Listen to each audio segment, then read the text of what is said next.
To the full Tracy Money Audio Commentary. This is Owen Tracy recording. It's 3:59 p.m. That is Central Time. Today is January 21st. Well, we had quite an about change in the stock market today.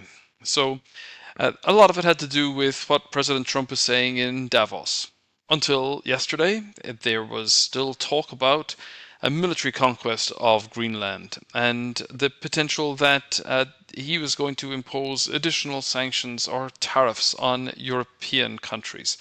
And then the market wobbled. And we had the Nasdaq yesterday closing below the 50-day moving average. And we've had the 10-year yield pop above the 4.2% level. So then, like we've seen on other occasions, where it looks like the president has done whatever he can to inject volatility, uncertainty, and to ruffle the feathers of anyone he talks to. Every time there's a wobble in the market, then he relents. And we saw another example of that in here today. Now the next question is, what else is he going to relent on?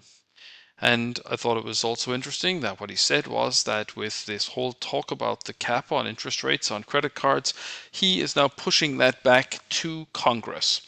Well, that is effectively a admittance or an admittal of defeat, because the large number of lobbyists for the financial sector that have influence in Congress mean that that is going to be dead on arrival. Now, it's also just worth considering that whenever the USA kicks off and tries to do something or tries to discomfort anyone that it trades with, that pushes them into the arms of China. And China is being very quiet and just sitting there and waiting for country leaders to come to them. So we've had Mark Carney from Canada reasserting that the relationship with China is on a new footing.